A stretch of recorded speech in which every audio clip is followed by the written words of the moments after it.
Hello everyone, welcome back to our channel ఏవని మా world. So Dubai travel సిరీస్లో day 4కి వచ్చేసాము. డే 4 మేము ఎక్కడికి వెళ్తున్నామంటే ఫ్యూచర్ మ్యూజియంకి వెళ్తున్నాము, తర్వాత మిరాకిల్ గార్డెన్ అండ్ ఆ తర్వాత గ్లోబల్ విలేజ్కి వెళ్తాము. సో ఫ్యూచర్ మ్యూజియం అంటే ఇదే, ఇలా ఉంటుంది. ఈ స్ట్రక్చర్ అంతా కూడా టోరస్ షేప్లో ఉంటుంది అండ్ ఆ పైనంతా అరబిక్ క్యాలిగ్రఫీలో కవర్ అయిపోయి ఉంటుంది.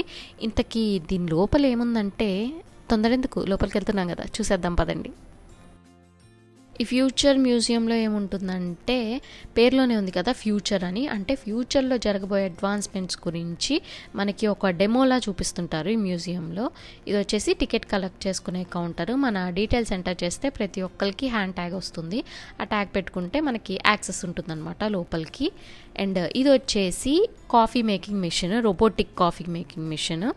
మనము ఇన్స్ట్రక్షన్స్ ఇచ్చేస్తే కాఫీ అంతా అదే చేసి ఇచ్చేస్తుంది మనకి. ఈ ఫ్యూచర్ మ్యూజియంలో మొత్తం 5 ఫ్లోర్స్ ఉంటాయి మనం చూసేవి. అంటే ప్రతి ఫ్లోర్లో ఒక స్పెసిఫిక్ జోన్కి సంబంధించినవి ఉంటాయి. అంటే మేము ఫస్ట్ స్పేస్ జోన్కి వెళ్తాము, మొత్తం స్పేస్కి సంబంధించినవి ఉంటాయి అక్కడ. ఆ పైకి వెళ్ళడానికన్నా ముందు కింద ఇవన్నీ చూస్తున్నాం అనమాట. రోబోట్ డాగ్ ఇది, దీనికి ముందు రోబోట్ కాఫీ మేకింగ్ మిషన్ చూపించా కదా.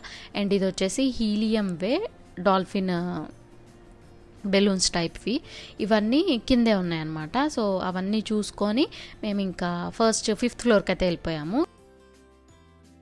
ఫస్ట్ అయితే మేము స్పేస్ జోన్కి వెళ్ళాము. స్పేస్ జోన్లో ఏమున్నాయో చూసే ముందు ఆ పైకి వెళ్ళడానికి మేము యూజ్ చేసిన లిఫ్ట్ అయితే చూసేయండి.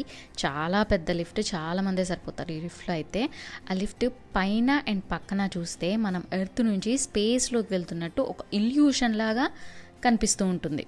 ఇంతకీ ఆ స్పేస్ జోన్లో ఏముందంటే మన ప్లానెట్ ఎర్త్ గురించి, ఇంకా మిగిలిన ప్లానెట్స్, ఆస్ట్రాయిడ్స్, శాటిలైట్స్, ఇలా స్పేస్కి సంబంధించిన వాటన్నిటి గురించి ఒక విజువల్ ప్రెజెంటేషన్ లాగా కొన్ని చోట్ల, ఇంకొన్ని చోట్ల వర్కింగ్ మోడల్స్ లాగా, ఇలాగ సోలార్ సిస్టమ్స్ అవన్నీ కూడా ఒక్కొక్క రూమ్లో సపరేట్గా మనకి చూపిస్తుంటారు.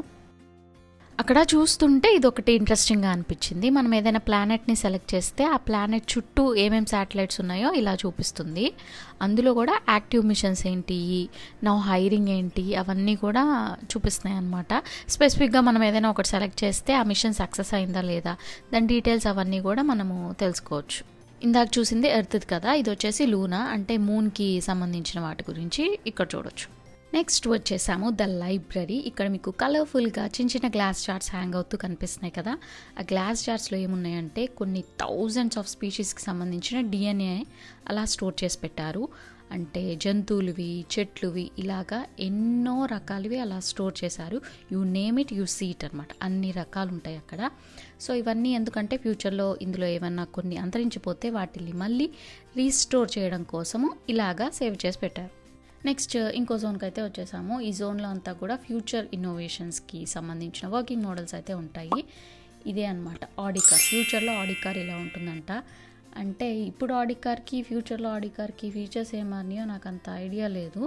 అండ్ ఇది వచ్చేసి రోబోట్, మాట్లాడే రోబోట్. మనం అడిగిన దానికి అంత రెస్పాండ్ అవ్వట్లేదు, కానీ దాని ఫ్లోలో అది మాట్లాడుతూ ఉంది. My name is Annika.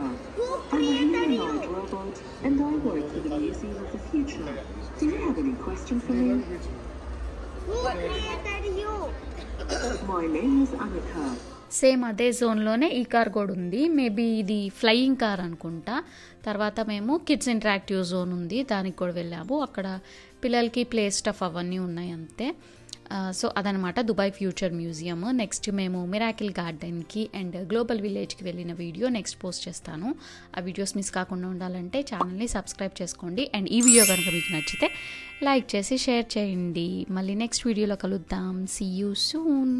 ఇక్కడ మీకు చిన్న గ్లిమ్స్ ఇస్తున్నాను మిరాకిల్ గార్డెన్ ఎలా ఉంటుందనేది. సో మిస్ కాకుండా చూడండి.